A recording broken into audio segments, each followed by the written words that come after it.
خبر شامل کرتے ہوئے ہاڑی سے ایف کے نیوز کے بیورو چیف ڈاکٹر اعجاز احمد آرائیں کی رپورٹ کے مطابق انتہائی شرمناک اور دل خراش واقعہ برے والا کے نواحی گاؤں 303 ای بی میں ایک انتہائی شریف گھرانے سے محمد شفیع آرائیں کے گھر گزشتہ رات خواتین کے ساتھ 6 ڈاکوؤں کا ڈکیتی کی واردات کے دوران ان کے بچوں کے سامنے 1 گھنٹہ تک گینگ ریپ کا واقعہ ایک شرمناک معاشرتی اور انسانی المیہ ہے۔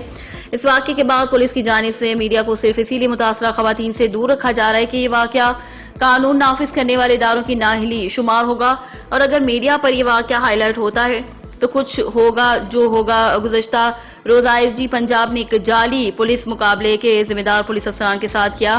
یہ 6 ملزمان اس علاقے میں دیگر کئی وارداتیں کر چکے ہیں جن کا کوئی سراغ نہیں لگایا جا سکا۔ یہ سانحہ پیش آ گیا۔ آئی جی پنجاب اور RPO ملتان کو اس المناک اور شرمناک واقعے کا فوری نوٹس لیتے ہوئے اسے درندوں کو گرفتار کرنے کے بعد معاشرے کے لیے عبرت کا نشان بنانا چاہیے۔